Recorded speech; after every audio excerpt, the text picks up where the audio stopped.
After 5 years of doing this program once a week, balancing a 60-hour work week job, I've decided to do the program 5 days a week, 1 hour a night, taking a significant pay cut. So I've started a Patreon page, which is Patreon, Patreon/SportsScope, spelled the same way at the bottom of the screen you see there. For $5 a month, 17 cents a day, you can help support the program. You ask yourself, why SportsScope? Well, I bring in such big names such as Al Borges, former Auburn offensive coordinator, and I cover the big news in sports that the corporate media will not cover. If you want to contribute more than $5 a month, you can go use the Cash App. The cash tag is SportsScope, again, spelled the same way. Or you can go to the Zelle app, sportscope@gmail.com. SportsScope has about 5,000 followers and growing. If you want to advertise on the program, you can email me. The word is SportsScope, spelled the same way again, @gmail.com. Thank you and enjoy the program. All right, now I'm live here on all links at 7 p.m. Central Time on the money. Hello, everybody. Welcome to SportsScope. In 30 minutes after the hour, I'll have Keith Engel in from TGI Sports. I'm going to ask him about Bill Belichick's rigidness, and I'll play this soundbite here in just a little bit about Bill Belichick saying day by day, day by day. I thought it was pretty funny. It was very on the Cincinnati-like when the Patriots lost to the Chiefs 6-7 years ago. And later that team went on to win the Super Bowl. They were beat really bad on like a Sunday night game or something. And but either way, we'll get to that in a little bit later. But going to ask, like I said, Keith Engel, TGI Sports, talk about that. Ask him about does he have any sleepers in the college football playoff, like I talked about yesterday. A team like a Tennessee, could a USC be a sleeper there? Could one of those teams not really being talked about in the hunt last year or in the preseason by most outlets? We'll see what he thinks there on that, and his what is his take on this Cooper Rush thing. But also want to talk about injuries in the league are starting to become a big thing right now. I mean, you've got guys like Trent Williams. Joey Bosa is going to be on temporary IR. Rashawn Slater, I think the left tackle is out for the season for the LA Chargers. This team, a lot of people picked going to the Super Bowl. The Titans have already banged up with a bunch of injuries like they were last year. We'll talk about that. There's some optimism for that. But first, some of the top quarterbacks, check this out. These are the top quarterbacks of the league as far as either quarterback, either yards or quarterback rating right now in the league. And all these quarterbacks had issues coming out of the draft. So the NFL has changed so much over the past 15, 20 years, just in that, as well as there, it's not everybody's going to have that Peyton Manning 6'4", 225, come from the big school kind of motto, have that same look and image, and just be the perfect NFL quarterback. That's usually what the scouts will tell you.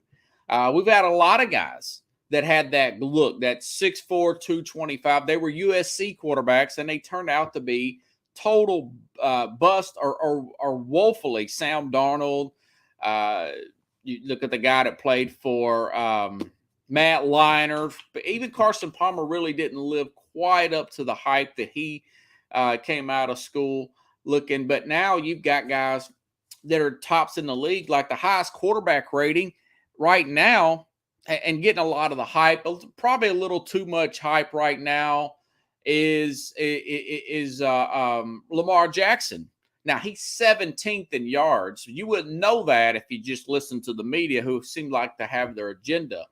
But either way, he is one of the top. He's a top rated quarterback statistically right now in the league right now. You look at Tua, he had speed issues, he had durability issues, still does. He's second. Jalen Hurts is third in yards. He's having a great year for him. I mean, he's in year 3. This guy was a second-round pick out of Oklahoma. Now, remember, he was supposed to be basically he was just supposed to be in a backup. Remember, Carson Wentz had played on this team. He was on that team all the way up till, I want to say, week 14. I'm going to relate back to that year he got hurt and Nick Foles took over, but he was having an MVP season. He got injured, and the team that felt rich in talent, the general manager there, I thought it was a little high because I think that he couldn't make his second read. He was benched in college. He transferred in college. He was really hyped, and he didn't live up to that. Even under Lincoln Riley, he didn't win the Heisman like everybody thought he was going to win. And but he's got one of the highest ratings in the league, and they're 3-0. They're 3-0. So he had questions. Josh Allen, Pickles mentions Josh Allen. Here's the thing about Josh Allen. Josh Allen had a big knock on him coming out. He had a bad record of being against big teams. He didn't, air quote, rise to the occasion. That was some of the criticisms of Allen. Yes. Could he throw a ball a country mile like a John Elway? Yes. Is he big, strong, and fast? Yes. But he had a 50 plus. He never had a over 60% completion percentage at Wyoming. That's a non-traditional power school, and that was a big knock on him. Coming out of college, he had a 59, 50 plus and under 50 and under completion percentage. That was a big knock. That's why he fell to 7th. Now, Baker Mayfield had a much higher completion percentage. He played in a very favorable system at Oklahoma. He did win the Heisman. Now we know who's the better quarterback, right? But he was really raw. Only scout that I really that said that was really high on him, and I'm talking general manager. The general manager for the Giants. He says only quarterback I take in this draft. Now, he was terrible, Dave Gettleman, but he says the only quarterback I would take in this draft would be Baker Mayfield. So he ended up taking Saquon Barkley out of Penn State that year. Now, we know who the best quarterback was, but also in that same draft, Lamar Jackson was drafted with a Baker Mayfield, and I want to say a Sam Darnold in that same draft. Now, both of them are pretty much bust. Both of them come out of the big schools, right? And so you just never know. I think coaching and scheme and coaches of creativity and the ownership allowing these coaches to be creative and adopting more college concepts. Think about this. You can look at a guy that just got a major extension. I think he's really talented. I was really, really sketchy on a Kyler Murray. I was really sketchy on him. I mean, this guy, Pickles, is 5'9" tall. And some of these, and you can ask Jim Jeffcoat this, these guys 6'3", 6'4", 6'5", some of them offensive linemen are up to 6'8" tall. And he had some of the least knockdown balls of anybody coming out of his class. There was really tall quarterbacks like Brock Osweiler. He's like close to 6'7". He had more balls knocked down at the line of scrimmage than a guy like a 5'9" Kyler Murray. But they go out and get Cliff Kingsbury. Think about this for a second. The owner and the general manager of Arizona, they fire their head coach after 1 year They get rid of Josh Rosen, a former top 10 pick after 1 year, and they draft this 5'9" quarterback and go out and get a coach who was just fired from Texas Tech and do this spread system that would have never been tried 15 years ago. Now, Murray's still having a pretty good season. Now, I will say this. I don't think long term. Again, I think that the reason why the Arizona did that for a couple of reasons. One, they want to sell tickets, and they thought that would be exciting. Arizona's dead. It's a dead town. They still, to this day, guys, have more opposing fans at their games than they do at than their home team does. You get a Pittsburgh in there, you get some Green Bay, you get a big brand like a Pittsburgh, a Dallas Cow. You're going to have probably more Dallas fans there. Or it's going to be it's like 60-40, seriously. 60-40 differential. In Arizona, they're not like a Rams or Charger team where you just got two new teams here. They've been around for 30 years, over 30 years. But you would never think about that. You think about the flick, and all these guys have some of the top ratings. Now, I understand why the guys like your traditional Aaron Rodgers, Tom Brady, they're not having the best of season. They're starting over new players, massive injuries, you name it. They're not up there. But even a guy like Justin Herbert, who's still pretty high, he's fourth in yards. He just got hurt. He had problems. He was not seen. I thought he had problems making his second read as well up at Oregon. He had problems just throwing the ball to Oregon. I was not impressed with Justin Herbert at Oregon whatsoever. But he turned out to be okay.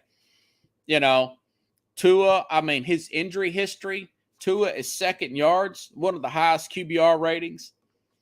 And that still may be the issue.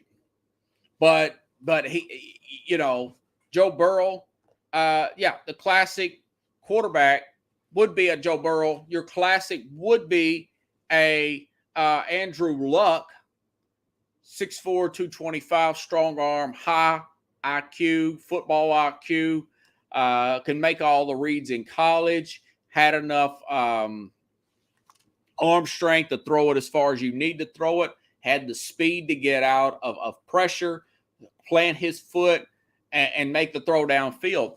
He had the highest rating as a quarterback, I want to say, since John Elway, according to Mel Kiper. But these guys right here, Lamar Jackson was supposed to be remember Bill Polian said, I would draft him as a receiver. But it's amazing. These guys are the top producers. Now, we're just a month in. I get it. It's 3 weeks in. But it is an observation of how far this league has come and the flexibility that has been allowed in this league. I was for sure that the offensive coordinator, and I've said this, and I own my takes that are bad, bad takes. I own them. And his second year, Lamar Jackson's second year, I said that they're going to fire their offensive coordinator and they'll be moving on to a bench player and realize that they made a huge mistake with Lamar Jackson. That was my take. And you know what he did the second year? The guy won the MVP. He won the MVP the second year.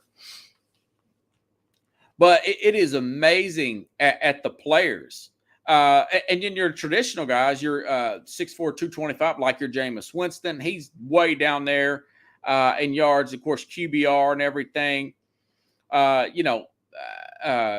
Daniel Jones, he looks the part. He's got the big frame, got the haircut like Eli Manning, except he's not Eli Manning. So coaching is a big deal. Scheme is a big deal.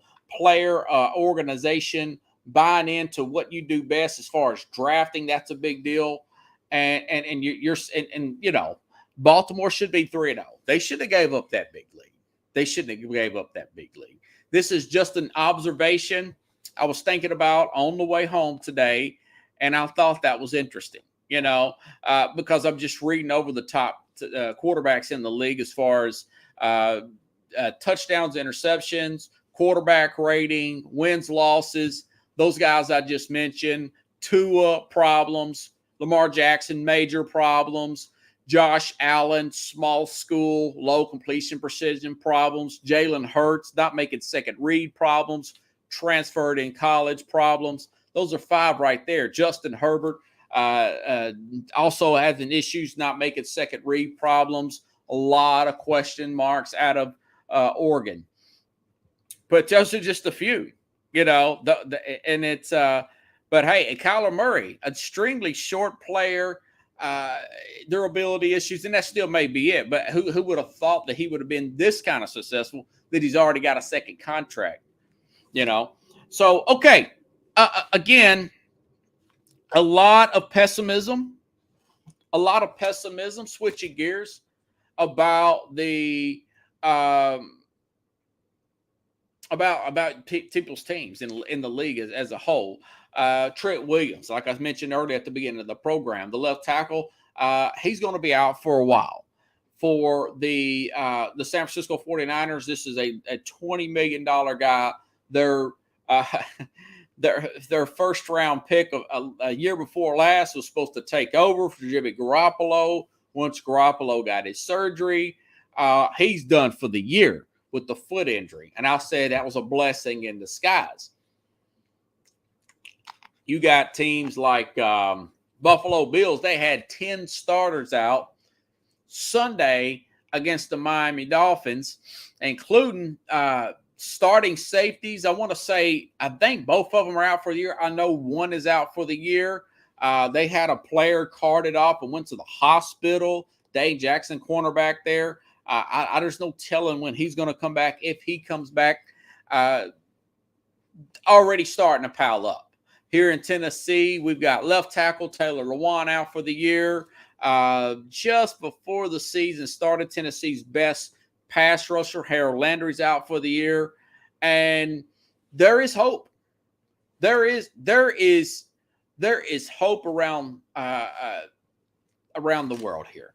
There is hope that these teams can still win. So I did a little research here. Even at quarterback, teams have had backup quarterbacks and won the Super Bowl. So I wanted to read this. This was interesting, Pickles. This will blow your mind here. 2010. Now, I was talking to somebody at work about this today, about the 2010 Green Bay Packers. And, man, I'll tell you, these guys had a well of a run here in 2010.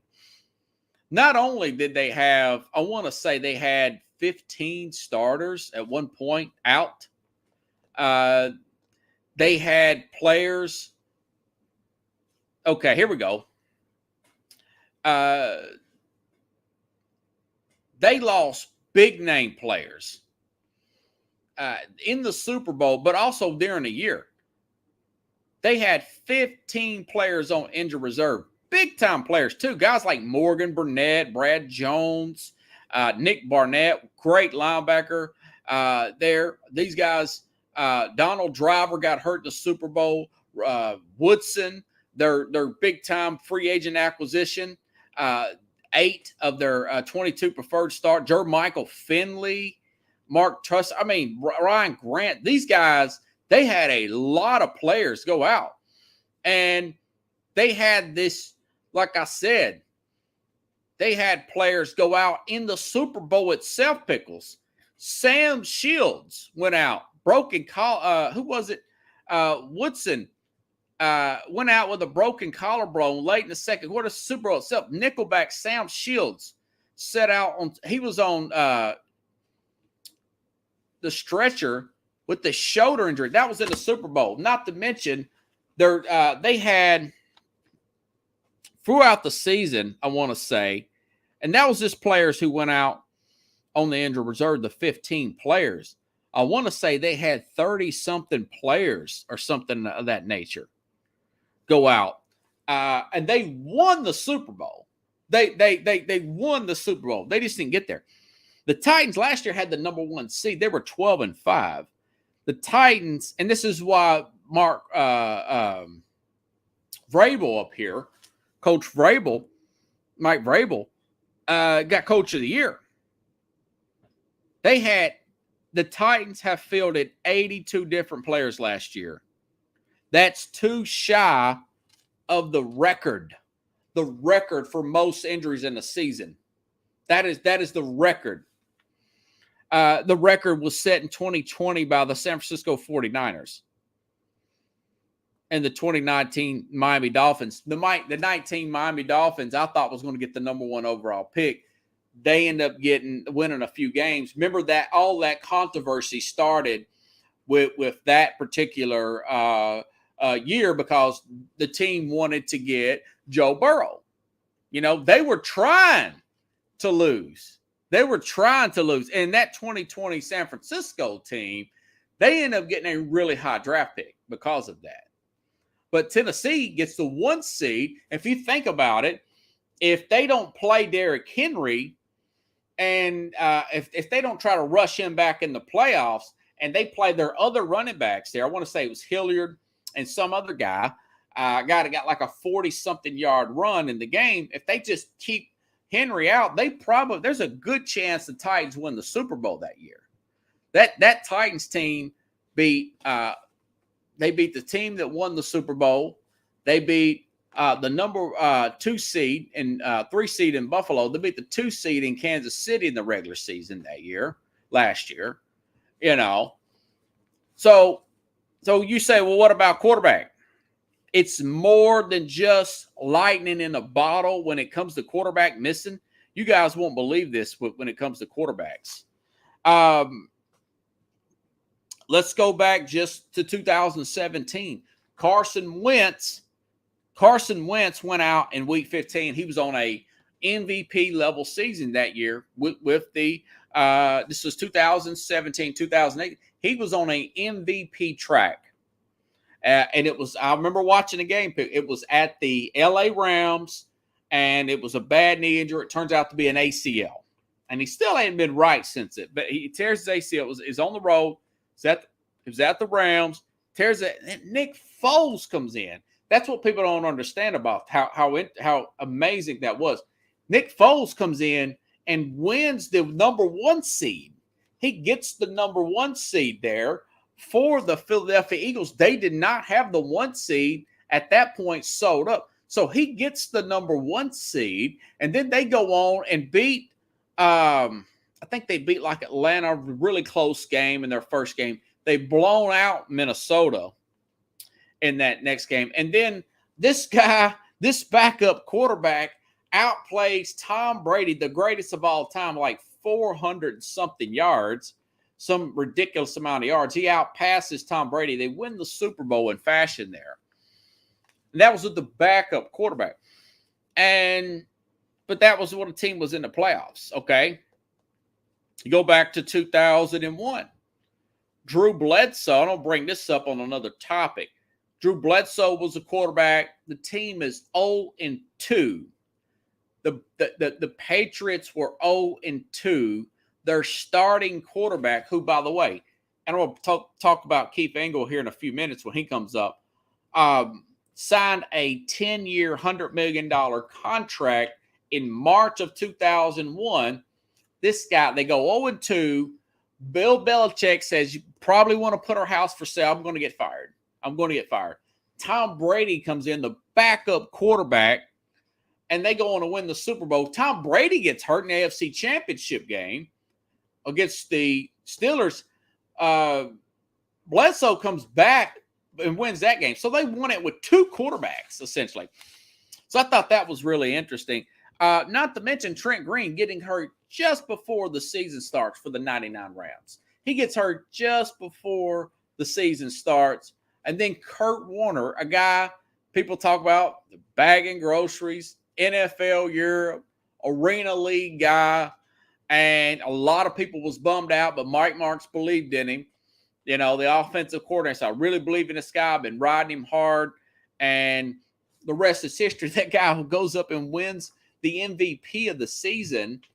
And they go on and win the Super Bowl against my Titans here out of Nashville.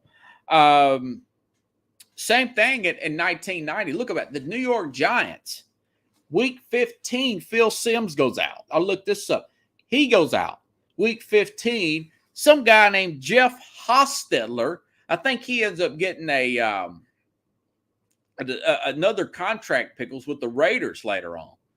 So they go on and win the Super Bowl in that really close field goal Super Bowl against the New York Giants, you know. And I actually looked this up because I thought about this other one, guys. The greatest team of all time record-wise, the 72 Dolphins. Bob Greasy goes out in week 5. And there's this guy named Morrell, Earl Morrell. In 1972, in week 5 of that season, Earl Morrell comes in and they go on and win the rest of the games. Are you kidding me?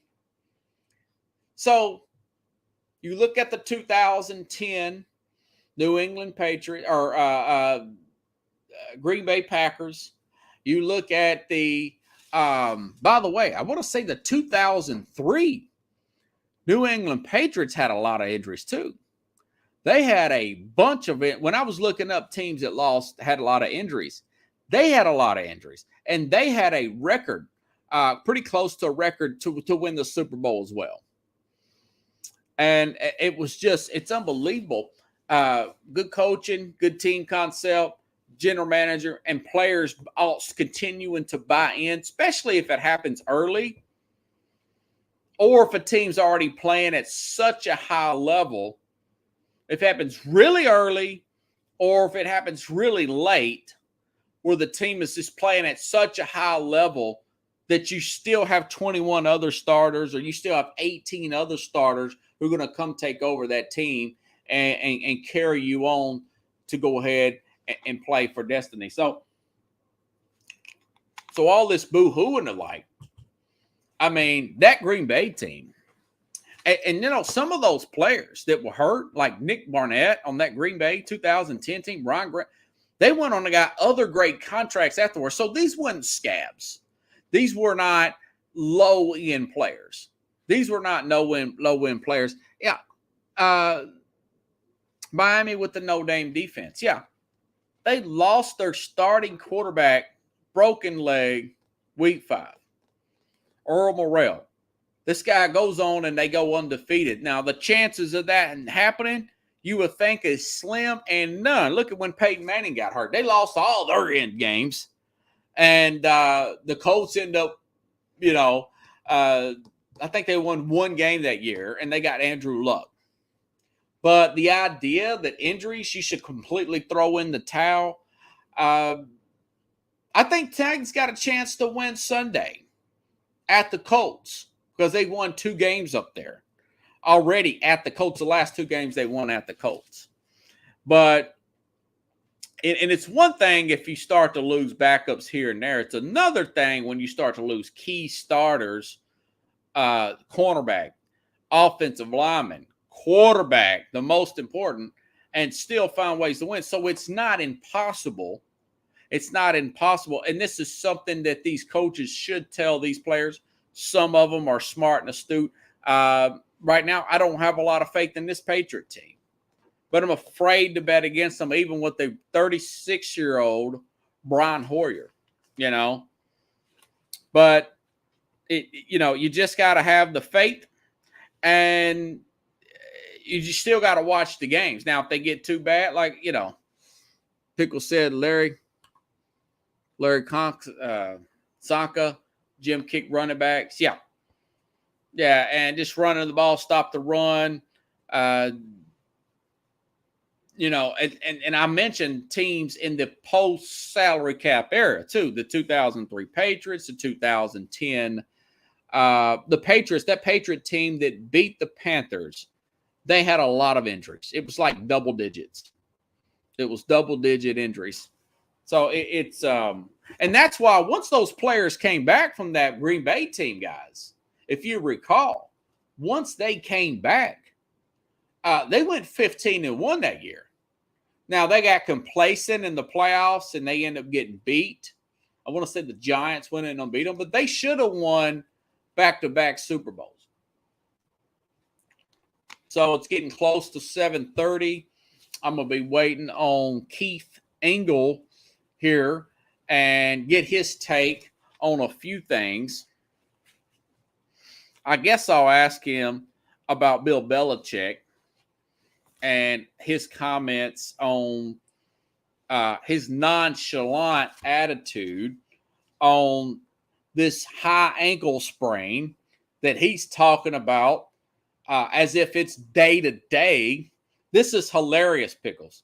This is hilarious. I'm going to wait till Keith Engel comes on. He should be on any minute now.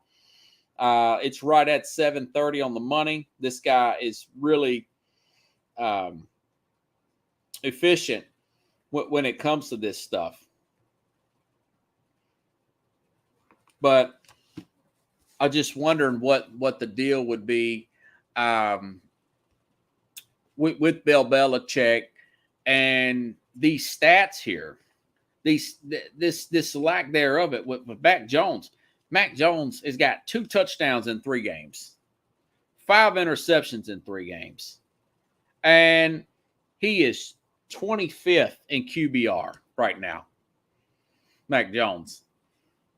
And he's got a high ankle sprain, and reporter and I don't know why these reporters don't say, hey, look, you've got a defensive coordinator and a special teams guy working your offense. You've got a quarterback before he went out. He's 27th in touchdown passes. He's 30th in interceptions, 5 interceptions, and he's 25th in QBR. And you're 1-2. Do you still want to use those defensive guys, or do you want to bring in an offensive consultant? Why don't these reporters ask Bill Belichick that instead of asking him about Mac Jones's injury? But it's really funny, and I'm awake. Keith should be here any minute now and pop up on my screen, and I cannot wait to bring him in and ask him about that and a few more things. But if he don't pop up there, I will continue to keep the ball moving. Also, I was going to go over with Keith about this Cooper Rush thing. You know, he's very familiar with the New England Patriots, you know, and and like I said, back in 2003, 2001, Drew Bledsoe signed the biggest contract in National Football history. That's why Bledsoe's doing pretty good even to this day. Got a really nice winery, from my understanding. He's always, when he come on Colin Cowherd over the years, he would talk about his winery business. I think he's out in California somewhere, wine country, really nice winery business. But Bledsoe, in March of 2001, sounds a 10-year, $103 million deal, the biggest contract in National Football history. I think that was really crazy for an NFL player to sign it. That virtually guarantees he will spend his entire career with the New England Patriots. So he had a deal going up to there. Okay, but I'll ask him that later. Okay, here we go. Keith Engel from TGI Sports. Oh, Robert. Got your college football background. Man, I like that. Man, you look big time. I thought you was at ESPN Game Day. I didn't. I left my college background up because I was rushing to get over here, so I didn't leave you hanging too long. I'll ask you some college questions, man. Keep that bad boy up here, my friend. All right. I want you to hear this soundbite from Bill Belichick. You probably heard it, but I'm going to play it for the audience. This is real funny about the Mac Jones injury with the high ankle sprain, saying it's day to day. I mean, come on, it's 4 to 6 weeks, but I want the audience to hear this. A lot of days. Yeah. Does he have a high ankle sprain? Day by day. What do I look like? Yeah. Doctor, an orthopedic surgeon. I don't know. Talk to the medical experts. Who are the medical experts on staff then? So that the medical experts' names are day by day. Very on the Cincinnati. So you guys get it. It's very funny type of Bill Belichick. And my thing is, and I was reading the stats earlier before you came on the program, and I'm going to read these over to you. Okay, before this high ankle sprain, Mac Jones, 2 passing touchdowns, 5 interceptions. That's tied for 30th, 35.9 QBR. Why don't people ask him, do you think this Matt Patricia, Joe Judge thing is probably not working? Would you bring in, you know everybody, been in this league for 40 plus years. Couldn't you bring in an offensive consultant or something? Are you concerned about Belichick's rigidness? I with the am Mac Jones getting situation? concerned. Yeah. I'm wondering if he doesn't do things just to tweak the owner all of a sudden. Maybe he's trying to get himself fired. I don't know. To do this, and I wanted to have faith because, I'm a fan and I want to have faith in that he knows what he's doing. Yeah. But to help help in the regression of your second-year quarterback by doing this, changing the whole offense, bringing guys in who aren't, well-versed on the offensive side of the football just made no sense. Yeah. And Mac Jones struggles this year. He's made some bad decisions. He's probably made more bad decisions in 3 games than he made all last year.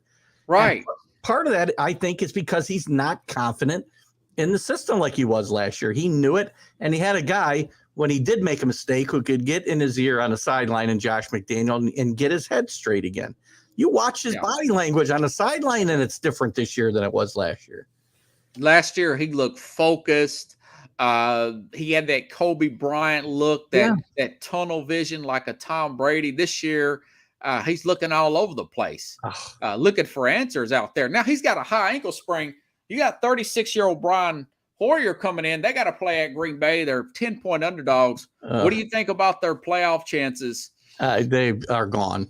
I'm positive. This thing, you're right. This is not a day-to-day thing. He's going to be out at least. I'd be shocked if he wasn't out 2 months. High ankle sprains don't go away overnight. They just don't. And when he comes back, he's probably going to be hobbled. And by the time he gets back, this team, they may not win a game with Brian Hoyer at quarterback. Yeah, he's terrible. Why did they sign Hoyer? I mean, I understand why they want him there in the quarterback room to help Mac Jones, right? Because he's a good guy to have, and he carries a clipboard. I just had a conversation. Somebody said that Josh Moody carried a clipboard like nobody in the NFL, and I said, well, we got Brian Hoyer, who in my mind is a great clipboard carrier. But when you get on the field, you don't bring the clipboard with you. You got to throw the football, and he can't do it. I've seen this so many times. He cannot play. And you might see Zap at some point. I don't know. You might. Because this could get really ugly really fast. This game is going to be ugly in Green Bay Sunday. Yeah. Wasn't it Hoyer that played that game? Or it may have been Cam Newton, where the 49ers went up to Foxborough a few years ago, and they beat the Patriots pretty good. I think that was Cam Newton. The last time Hoyer got a start when, let's see, was Brady out? Oh, he got a start against Kansas City a couple of years ago on Monday Night Football. Okay. When I thought they were actually going to give, I can't remember the kid who was a third string quarterback. I liked a lot. He's now out in Oakland. His name's escaping me now. Garrett Stidham. Yeah, Stidham came from Auburn. Yeah. And I thought they should have given him the start that night. And by the time they put him in the game, they were down by 25 points. And talk about putting a kid in a place he's not going to succeed. They did it to him, destroyed his confidence. Yeah. I just have no idea listen, I'm a pretty optimistic guy when it comes to my team, and maybe that's from, and it's not because we won so many Super Bowls over the last 20 years. I was rooting for them when they were going 1-15, and I can find reasons to be optimistic. I haven't found one yet for this week, Robert. I really haven't. Yeah. And, they have, I don't know if you follow the cap like I do, but they have this big chunk of money coming next year, like 45, 50 million in cap space, because a lot of that dead money falls off. Got that Tom Brady left. All that's gone. You just wondering what a Robert Kraft is thinking. Is he going to say, okay, is Bill super rigid? Is he going to make a change? Is he going to bring somebody in? Has he got some major plan once we get all this extra money in hand? I mean, his best friend here's another observation.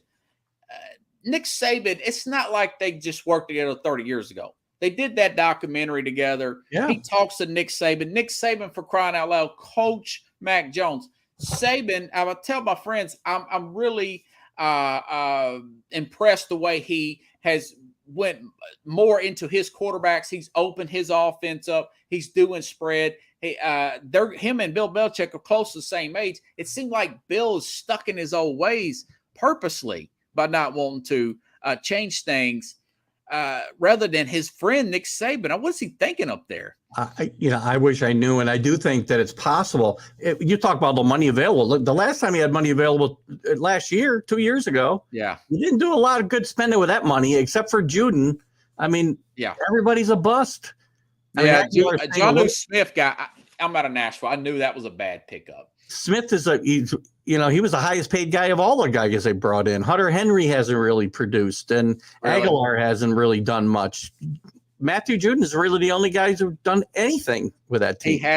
He can't draft receivers, and he does a bad job bringing them in. If you think about it, I get asked a lot. Jack Hirsch asked me a lot on Mac and Jack. Can I see a scenario where Belichick would be fired? And I don't, because I don't think that's going to happen. I do see a scenario where Kraft says, and it may cause Belichick to walk away, I don't know, that we're bringing in a football guy to run the front office and make these picks because your decision-making is not as good as it was. Right. He was questioned at the draft this year, kind of mocked by Sean Payton and their general manager. Now, I thought that ship was already in motion there. That ship had already sailed where he's no longer doing that. But I think maybe he's taking it back because he had a crazy draft this past year. He's still the guy making the final decision, Robert, for sure. Yeah. I mean, he's got guys there that are helping him. But since Scott Poley left, they haven't had a good draft in my mind. So I don't know whether it was ever Belichick with the player personnel decisions, whether it was Poley and before them, there was other guys I'm having trouble remembering their names, but when Poley left, that was really the last time they had a good draft. And the other guy went to the Texans here just a couple of years ago. I know. But and he was one of the main reasons Deshaun Watson left. That's a good move right there. So that's Yeah, well, I just thought it was interesting. Okay, speaking of the Patriots, you remember this back, you got a good memory. Drew Bledsoe, and I'll tie this into a bigger point. Yeah. Drew Bledsoe, back in March of 2001, I had to Google this. He signs a 10-year, $103 million contract. Later on that year, he gets hurt. They're 0-2. The same Bill Belichick tells his wife, put the house up for sale. They bring in a sixth-round, second-year player, and the rest is history. That guy becomes Tom Brady. This Cooper Rush guy, the Dallas – and these are three games, but I couldn't believe that Skip Bayless was actually talking about this too, so I don't think I'm crazy. Mm-hmm. They're getting 6 rushes more per game in those 3 games with Cooper Rush. They're 3-0. They're running the ball better. There's more fluid in the offense. Their completion percentage is neck and neck. This team is playing better. If they beat the Rams, they got the Eagles coming up. They got Washington. If he's 6-0, do you consider playing Cooper Rush over Dak Prescott? It would take some giant to be able to do that, I think. And I don't know if Mike McCarthy's got the chutzpah to do it. I really don't know. I don't think he does. I think you'll see Dak back in there. And the situation with Bledsoe and Brady, it's interesting, Robert. When you go back and you look, you think, oh, the franchise quarterback, they didn't put him back in. But in training camp that year, Brady was the better quarterback. They knew it, but they couldn't play him because of the contract, right? And what if Cooper Rush? They there was zero hesitation. Yeah, it may be the same situation. I don't know because I don't follow it as closely as I have the Patriots and that particular situation, which was historic, obviously. Mo Lewis is the MVP of that Patriot dynasty for sure. To be honest with you. But I don't know whether Cooper Rush played that well in training camp. He must have shown somebody something. But he also got passed over by 32 NFL teams, and just this last who was he with? The Giants? Yeah, I think he was was. the Giants, right? When he got let go, and every team passed over him. Well, 5 teams passed over 5 rounds, went over Brady. Well, good point. Yeah. But by that time, the Patriots had found out he could play too. So I don't know. It's going to be very hard if you're undefeated. If he's undefeated and he's playing the kind of football they're playing right now. Yeah, I mean, it's going to be hard to put Dak back in there. But again, I guess Bellchick probably didn't have a lot more cachet than McCarthy does right now at that point in time. But it'll take a really, really big leap of faith not to replace him. And you might hear Dallas Cowboy fans screaming when it happens. Well, Jerry Jones said, I would like a quarterback controversy. He's 80. He's not getting any younger. Wouldn't he want to stay with the hot hand? You would think he would. I mean, look at. I think Dak Prescott's a good quarterback, but I don't think he's a guy that is going to take you to the promised land. I think he's got a ceiling, and you've seen it. And sometimes he doesn't make the best decisions either in a pressurized spot. So he's 12-21. I got this off of Colin Coward was talking about this last week. He's 12-21 Prescott against playoff teams. And they're paying him $40 million a year. Hey, sometimes things happen. Matt Flynn got a big contract, a decent contract, and then they take a 3rd-round pick, beats him out. That turns out to be Russell Wilson. The rest is history there. Now, this guy's like 28, Dak's 29, a little difference there in age. Yeah, didn't Flynn get that? He got that contract off like 3 games at the end of a season, didn't he? I mean, right? He had 6 touchdowns in the last game because Rodgers was on the bench. Remember, I think it was that year. Yeah. So again, I need to hear a little more from Cooper Rush. I mean, I got some Cowboy fans that tell me telling me they were perfectly confident with Rush, and I'll be honest, I was like, "Are you kidding me, Cooper Rush? Who the hell's Cooper Rush?" I'd never heard of him in college or anything. Me either, and he's played he's played great football. I can't knock the kid. When if I'm wrong, I'm wrong, and he's played very good football so far. Yeah. So maybe Jerry Jones, as you said, 80 years old. Maybe he tells McCarthy, "Let's just ride the hot hand here." I don't know. What's Dak out for? I don't even know what's it's some kind of finger injury. No. I mean, how long? I know he's got but he didn't have surgery. I understand. So they're saying he might be back by the Ram in 2 or 3 weeks. Yeah. You know, it's not as bad as Russell Wilson's finger injury last year, from my understanding, where he was out, 7 or 8 weeks. Yeah. Well, look if I'm a Cowboy fan, I don't care who my quarterback is. I just want to win. Right. Right. Why would you? I mean, Zeke Elliott had a run the other night for about 30 yards in the second quarter. That's the best run he's had since he was a rookie. Yeah. And this guy's throwing people open. That throw he made to CeeDee Lamb, I don't think that Dak could have made that throw. Now, Lamb caught it with one hand, but he put it where only CeeDee Lamb could catch that ball. Well, that's the key, right? I mean, you can't say, it was a great catch, so that's on Cooper Rush. But no, he's putting it, like you said, you're not taking a chance there. Like a Dan Marino type of Aaron Rodgers, Brady type of throw. Yeah. So I thought that was interesting, man. Let me make sure. I had some other questions here. Here, real quick college question here. Now, Deion Sanders. Deion's down at Jackson State. Now he's talking about, I want to be at the HBCU college. His son is enrolled. His daughter's enrolled there. He's been there 2 years, doing really well, getting in big recruits. Got a 5-star guy from Florida State last year. A little controversial about that, but getting in some big names. Jim Jeffcoat mentioned he got a big-time cornerback there. Now, Georgia Tech has came open. He played for Atlanta, both Atlanta teams. The AD is fired. The head coach is fired. Do you think, and should he take that Georgia Tech? He's already been favored for the job, and they ain't even hired another athletic director. Right. There's been a lot of talk about it this week, and there's no doubt in my mind that Deion's going to get a job very soon in a Power 5 conference. The thought was Florida State because Mike Norvell was in trouble, but Mike Norvell's off to a pretty good start, 4-0 down there at Florida State. And he might have finally got them on the right path. So that door may be shutting for Deion. And as far as whether he's not going to stay at Jackson State because his daughter's going to school there, and he can take his son with him to Georgia Tech, and he can take this number one cornerback with him to Georgia Tech. I think if Georgia Tech wants to make a splash, that would be the way to go. And they want to change the culture there, because that's it's not an awful history that this team has. They shared a national championship a while back, but they've got a pretty good history until the last 6 years or so, where they've really gone into the tank, and Jeff Collins just really Was he the guy running that option? Well, they've been running that option since Paul Johnson came there from Navy. Yeah.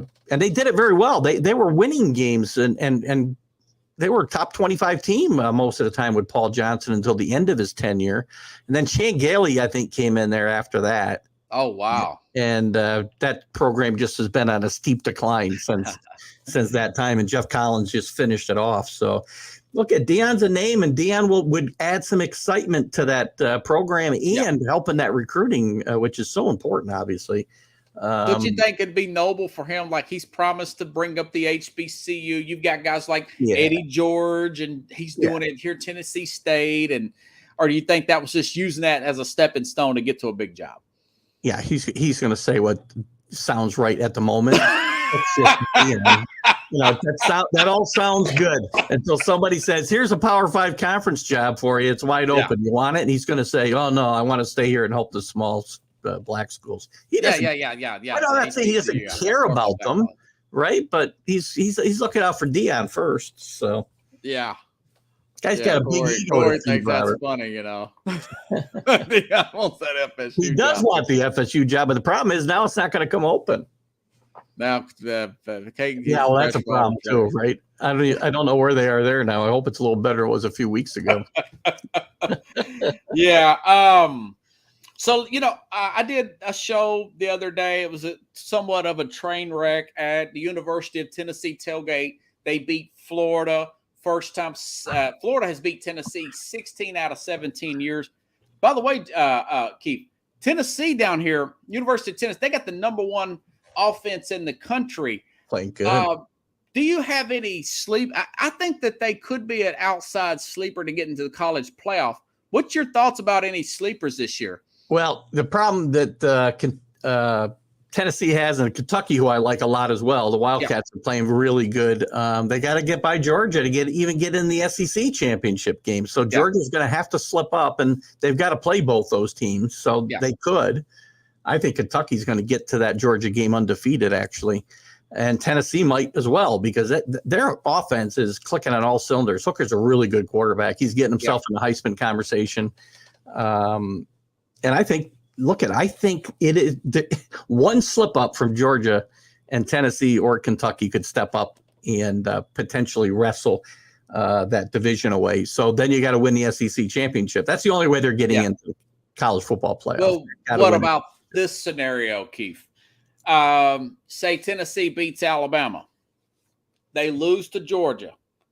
Mm-hmm. Georgia or Alabama beats Georgia, and you've got upsets to, say, an Ohio State, a Michigan, maybe a USC. But USC, their resume doesn't look as good right now, and it's really not going to look good when they play Notre Dame, since Notre Dame lost to Marshall and Ohio State. Yeah. So could you see a scenario where a 3 SEC team would be in the championship in the playoff with a random team of Clemson or somebody? It would depend on, how the Big Ten flushes out, right? If somehow there's, Ohio State's really good. If they don't run the table, they'd probably have to have a 2-loss champion in the Big Ten, a 2-loss champion in the Big 12, and a 2-loss, maybe a 1-loss champion in the Pac-12 to get 3 teams in. That's never happened, right? Yeah. But again, could it happen? It's the NCAA football. Anything could happen. Cincinnati got in the playoff last year. Anything could happen. Yeah. I don't see more junior playoff. Right. I mean, Kentucky and Tennessee are both really good programs on the rise. Yeah. And I love both their coaches. I love both their quarterbacks. They've got to win the SEC championship to get in the playoff. I'm certain of it. They can. They would not be the second choice. You'll get in as the runner up in that conference. I don't think. Or what?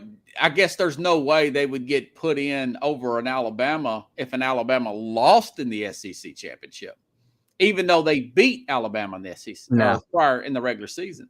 Now, if Alabama, so you're saying Alabama would go into the SEC championship with one loss and lose, or win? Excuse me. No, they would be beaten by Tennessee, but the West would have too many losses. Yeah. And then they beat a Georgia in the championship game. So they won the SEC, but Georgia has a loss. Here's what I'll tell you.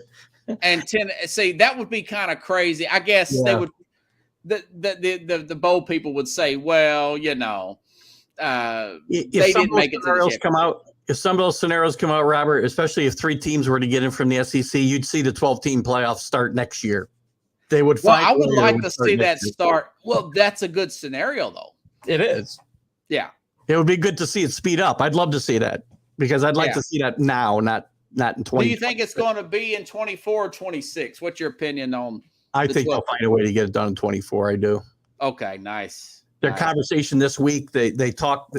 They got some things to work out, right? Because ESPN is going to have to rip up the contract and pay a new one, a lot more money, and they're going to have to know what they're buying. So they've got to figure out where the first round games are going to be played and what days, because they don't want to go up against the NFL, and they're going to be running into the time of year where the NFL's playing on Saturdays, and so they got to figure all that out.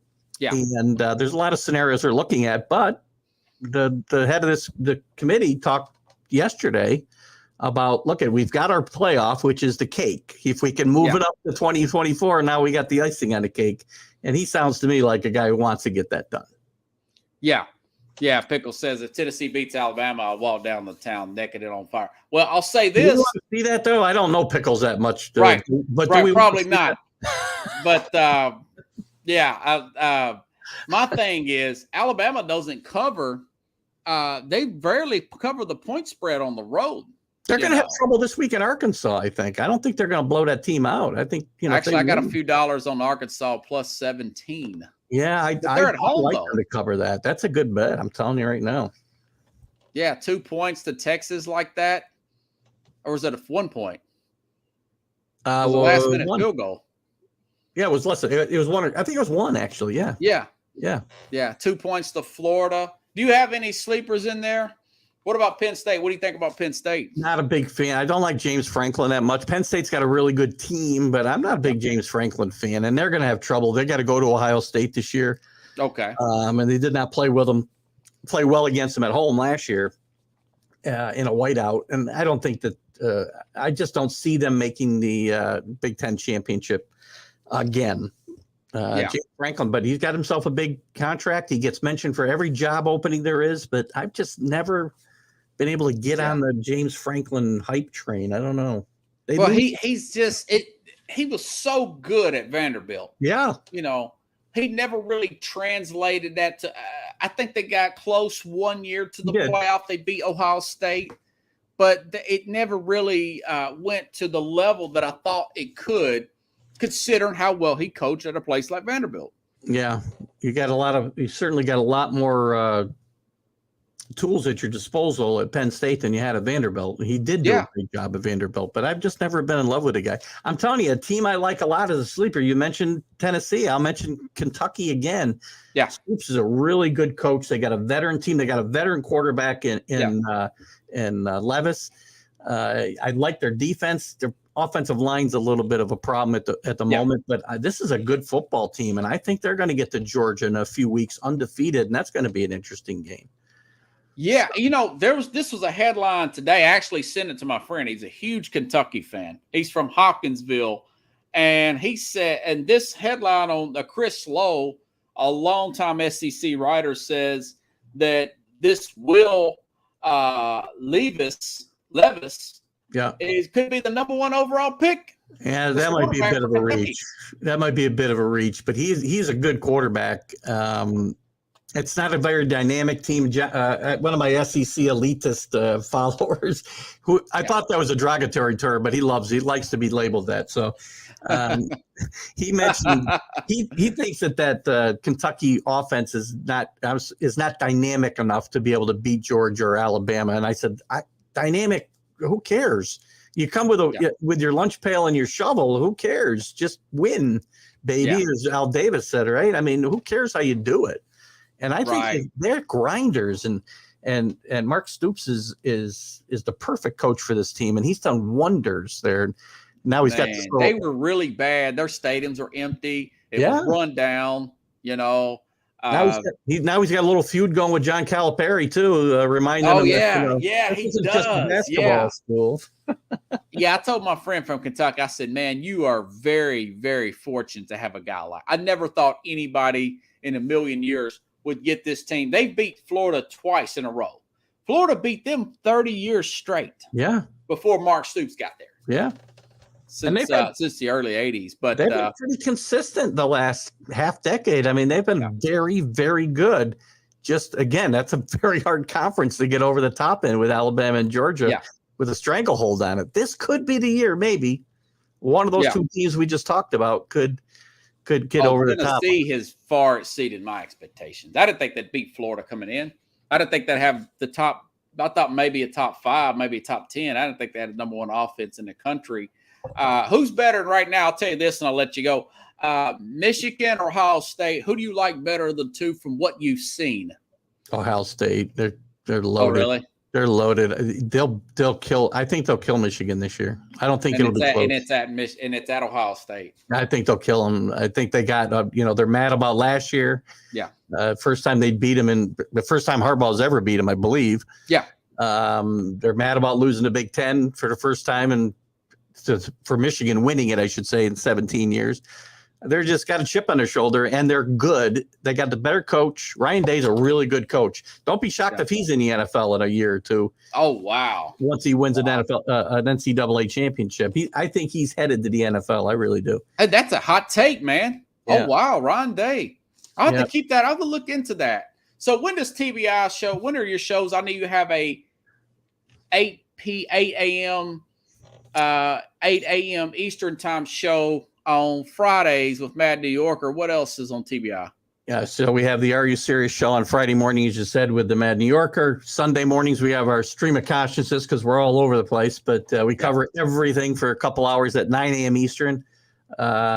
Wednesdays, we do the college football huddle, which I just got done before we came over here. Okay. And periodically, every week, I do a vlog about whatever's got me ticked off that week. And usually I'll be ranting for just a short 10 or 12 minutes. About the Patriots, maybe? This week could be about the Patriots, yes. Right now, unless I calm down, Friday's going to be a Patriot vlog. Wow. For sure, so. Keith Fangle, everybody. Yeah, Pickle says bravo, Keith. Pickles, hey, I appreciate it, buddy. Just tell Pickles keep his clothes on and the gasoline off his body. That's all. Keep your clothes on. Yeah, that was that guy in Vietnam or something did that. I think that Ho Chi Minh Trail or something like that. Yeah. Yeah, we don't want to see that natural. Yeah. Hey, I'll see you Sunday. Absolutely. Good talking with you as always, Robert. Had a great time. Thanks, buddy. Appreciate it. All right. Have a great night.